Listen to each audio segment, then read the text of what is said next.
Problem. We found some more horrors. Have you tried fondling them? Sent me out some stuff, which would be very helpful.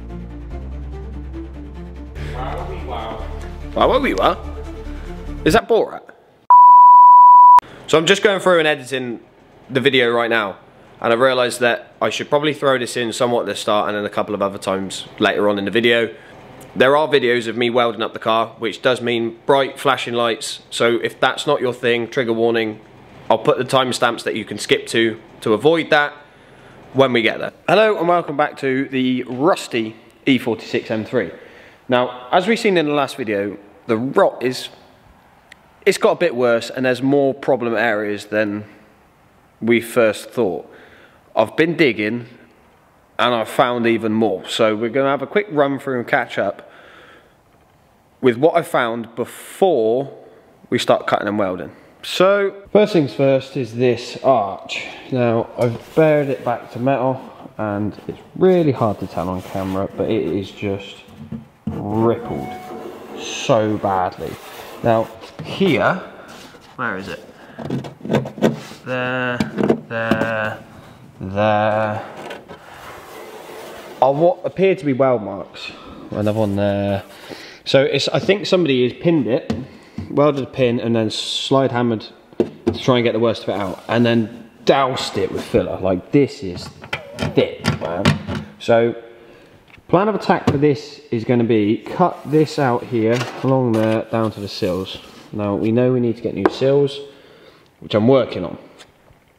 I'm also working on this panel, and then the sills the other side and the floor panels. So this panel is not great, which then leads us on to the problem of this, sorting this arch out. I can't really do a lot with this until I sort this out. Probably by this point just need a 3/4 cut, which I might do, because I think it's going to be a damn sight easier to line it up to this and like the swage line there and maybe the back corner here than it is that. However, we've got the arches, so we're going to have to make do. Now, people have been asking me what I've been using to clean everything up, and I used a wire wheel and these when it focuses. There we go. Nylon stripping and prep discs. So if we go under the car, we found some more horrors, unfortunately. So if I draw your attention, oh, the light is right on that, so that's going to be really hard to tell. There. Can you see it? If I zoom in, will you be able to see it better? There's a crack in the rear subframe mount. Right there.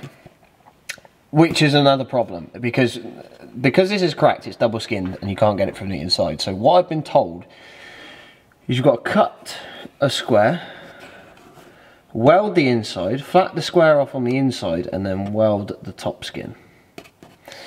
So that's a problem, which is great. And this is all done with the prep discs. You can see it's pretty, it's gone a bit rusty because it's sweating in it, but it helps you see all of the issues. So there's another issue on this front subframe mount here.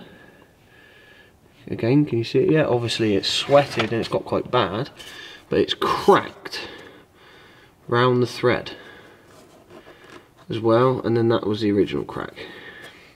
This side is fine, completely fine. There's nothing wrong with this side, which is very annoying. This, I think what I might do is just turn a welder up, weld round there and grind that back flat. Or see how the reinforcement plates, when they turn up, cover it over. This backside again is fine, which is just really annoying. And the boot floor, once it's been sanded down, the boot floor is okay. So it's just this and this subframe mount at the back, which is the problem. Now, if you were eagle-eyed enough, you will see that there is an arch there. So after a lot, and I mean a lot of messing about, I've got the one arch skin tacked in place, ready for now to do the inner. So I was offering it up and I was getting all confused, and I messaged Lance at LBL Panels and said, mate, give me a hint, give me an idea of how we do this. Now this is obviously not perfect down here, but it all needs pulling about and all of that stuff. But I'm waiting until I've got the inner done.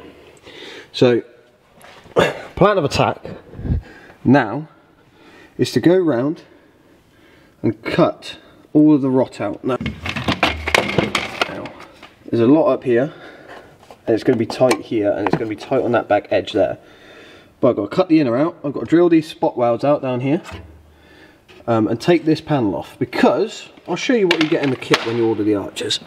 So, it's not really a kit, but I ordered a pair of outer arches, a pair of inners, and this is all of the stuff that I got with it. So, obviously the other one is welded to the car. We get an outer arch, lovely.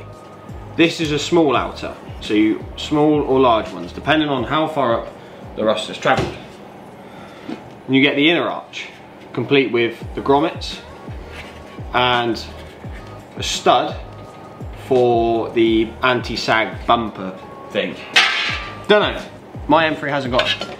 Then you get these, which are the little pockets, I'm going to say, that go right on the inner arch. I'm missing the two other bits. Then you get these two bits. These go across the back edge of the arch, like, I don't remember now, that. Alright, so it goes like that. Lovely. Then you've got to make it all fit. So I've got the other one here. Lovely. So the process of doing that is I'll just insert it. So I'm just editing the video, and I thought I should just put this in as a word of warning, a trigger warning if you will. There is a lot of flashing from the welder and bright lights, so if that's not your thing, I'm going to put the timestamps for each section in here. So if you don't deal with flashing lights, skip to this time, carry on watching the video, and then there'll be another one further down the line. So starting off by cutting out the rot. No idea why, it didn't really affect it in any way, shape or form. Probably should have left it in there and offered up the arch to scribe it, but it is what it is. Then cutting off the bits of the inner arch. Then you can see there's a yellow line appeared. This is because I've offered up the outer arch, I've clamped it in place where I'm happy with it, and then I'm cutting along the waste side, so the bit of the material that you don't need, away from the line, leaving a good 5mm, to then offer the arch up again. Measure twice, cut once, as they say. Cutting off the straggly bits of the inner arch, A, so I don't cut my hands, and B, just to clean everything up a little bit. This is the point where I've spoke to Lance at LBL Panels. I've put the back bumper on just to get the alignment right with the swage line at the bottom of the sill and the bumper. And you can also see that the outer arch is painted grey, as is the bumper. Again, this is just to help with the shadows and everything, just so that we're happy with it. I've then gone round it with a screwdriver to scribe it off, just because A, the yellow was already there, and B, the paint's over the top, so it just gives a clearer line, and then cutting up fairly close to that line, because what we're trying to achieve here is a butt welded joint. Then gone round with a flappy disc just to get a more accurate cut around it, so that it mates the outer arc better to the body. If anybody is attempting this at home, I would say get a compressor and a cut-off wheel, smaller disc, and you've got a bit more control than you have with a bigger grinder.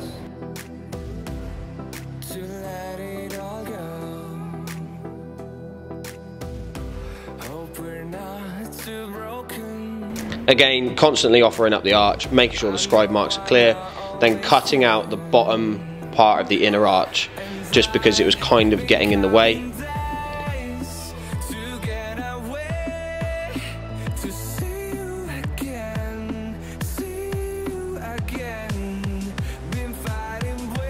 You can see duct tape being used here. Not ideal. Welding clamps is a much better idea. However, didn't have any to hand, and I just wanted to get it welded up. I've then gone through, bent the inner arch pieces out of the way, taken off the burrs, and then taken off the paint with a prep disc, and then welding it on. I've then tack welded it in place, a couple of small spots around the arch just so you don't warp panels.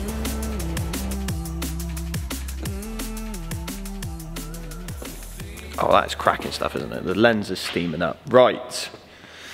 So, outer arch is just tacked on. It's purely to get the alignment for the inner panels. We've got this part, which is kind of like a heel almost that sits in there. Alright, there or thereabouts. I did drill holes to spot weld it to the old material. And then if you see, I've ran a drill through the 3 holes, one there, one there, one there, to just mark it out, because obviously I've got weld through primer over the top. And if I penned it out, you won't see. So that's going to get welded in there. Yes, there is an almighty gap there, which I think gets taken in when all of this gets welded up. That's the plan. We still got to measure it all up. Then we've got the inner arch. Wow, that lens glare is awful. The inner arch has been cut. Yes, it does look like I have butchered it horrendously, but this does fit in. There's just one minor problem. Whoa, due to the amount of rock, we've got to cut around here and replace, make up a little panel to go in there. Far from ideal. However, by this point, it is what it is. My lens is awfully scratched. Problem. We're in a bit of predicament. Obviously, you just see me weld up the arches, or this side arch. My lens is really scratched all of a sudden, so like, loads of lens flares. So, I've welded it all up, and we went through, measured about 1,000,000 times, but the problem is that we measured the wrong end of the bumper. We measured the wrong end of the arch. We made sure that it was tight up here to the bumper, so that when the bumper's obviously fitted and all pulled in, it fits. Well, I mean, it fits better than what it did. But in doing so, obviously I had the yellow line there that I followed off, and that was the original cut, and that was where it was all lined up and ready to go how it should have been. I'm going to blame this on lack of sleep, because I don't really have any other excuse other than being thick. I moved the arch back, obviously, to mount it to the bumper to get the bumper alignment right, when I shouldn't realistically have worried about that, because the new inner arches have got those studs.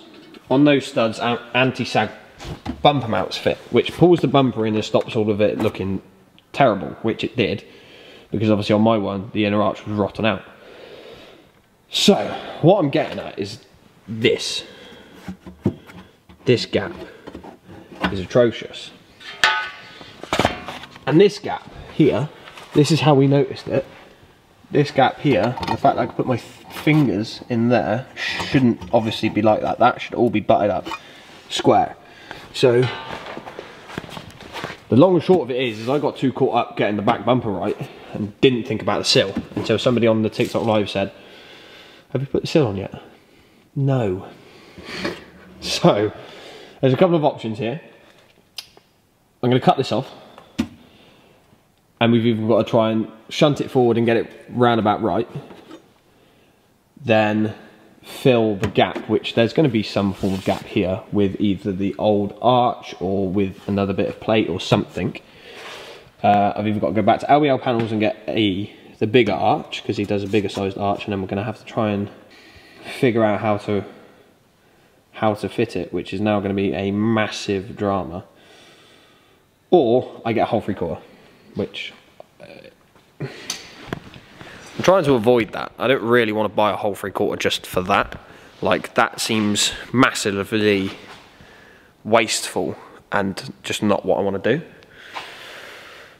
at all. However, there is a silver lining to this whole situation, which, to be fair, we'll end up carrying on. Now, I'll input the TikTok clip of the unboxing, but I got sent some presents. So I got sent a package from Reedish, sorry.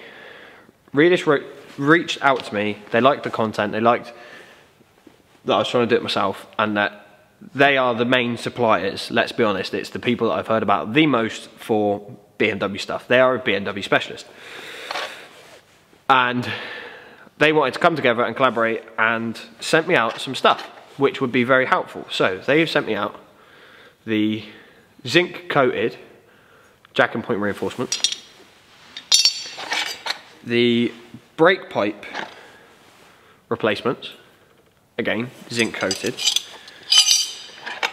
And then these are the fuel tank brackets for the fuel tank straps, because those are rotten out at the front, and the captive nut on the one side, which is in there that you can see, is spinning and stuck, so I've got to cut them off. So that's just a brief overview until we actually get into the car. But a massive thank you to Redish for reaching out, sending me them, and giving me something else to do while I figure out the arch situation. So I think we might end up revisiting this and cracking on with the underside, because the unit is wet and the car is sweating, so the faster that I get the underside done, sealed up, ready to go, the sooner it comes out of being sweating on or rusting. Let's see. Again, as I said before, trigger warning, flashing lights from the welder. It is bright. If you can't look at it, skip to this timestamp and carry on watching the end of the video. So, getting this arch correct, what I ended up doing was cutting off the tacks at the leading edge of the arch. I've left the back 3 tack welds, I think it was, just so that it can hang, so that I have enough room to stretch the arch to make it fit. The gap we were trying to close up was about 10 mil to the sill. So I've gone round, pulled the arch out, clamped it, scribed it, gone round with a flat disc again just to get up to the scribe mark, checked and checked again, and then tack welded it back in place. Then cut off the bottom angle of the arch. This is just because it wouldn't line up, and obviously it's not in line with the swage line, which then of course does mean gaps, so cut little bits of metal out just to fill the holes, weld it up, and hopefully we're not going to be able to tell the difference.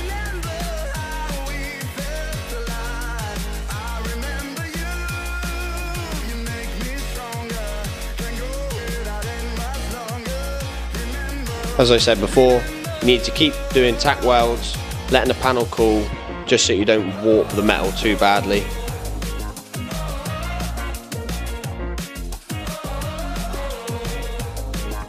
The only problem with doing this is that the bit of metal that I did put in kept on falling behind it, so I had to keep getting a screwdriver, picking it out. Bit of a nightmare, but we got there in the end.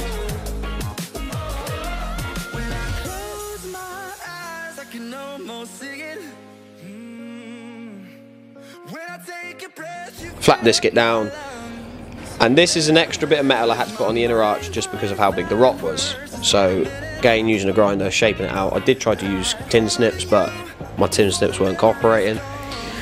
I welded it to the inner arch, offered up the inner arch, tacked it, had a few incidences where there was a bit of fire. If you're doing this, make sure you've got fire watch, because there is a bit of foam where the trim piece is on the inside of the arch, so it might catch. I filled in the gaps on the outer arch. Probably should have gone a bit slower, really, just to let the panels cool fully, and then gone around it with a flat disc. Clean it all up, see if there's any pinholes that I need to go over again. Alright, John. How is it, John? Not bad, Bruce. Nice, Ian. Now, that is this side outer arch. Should I get a better light on it? Let's get a better light. Whoa, look at that. That is racing. It's so clean that it's literally gleaming. My girl's left wrist won't stop gleaming. I'm beaming. There is a little bit of panel warp there, but it's kind of, it is what it is. I mean, it is a little bit wavy there especially, but nothing that a little hammer can't sort out. And then obviously I've still got to sort that bottom out. The inners I've kind of tacked in, so that's something. However, got another package from Redish. Sorry, Arch. Don't mind me, just greasing my shaft. Oof, you be careful. Now, I did get another parcel from Redish, which is the V3 subframe reinforcements, which we're going to focus on next video, along with the brake pipe brackets and the fuel tank brackets, just so I can have a little bit of a break from the arches, and I've still got to find a solution for the near side arch. So That's that. Arch, you got any closing words? Words of inspiration. Best inspirational quote. Don't leave school, stay at jobs. That is the end of that. We'll leave that there. I'm going home and we're going to hope the M3 don't set on fire. Arch, you're in charge. Yeah. Wow, we wow. Wow, we were. Is that Borat? Yeah. Is it? I'm sure it is. Kyle don't know, he's old as fuck. Huh? Wow, we wow. Is that Borat? Wow. Can't get on your nipples. I've got hard to reach next. Have you? Have you tried fondling them? Tried fondling them. I've gone in circular motions with a pick around the nips. Caress them. Caress them with a pick. Have you spoken to their ears? No, I'll try that next. Maybe lick them. Speak filth now. Spit on them.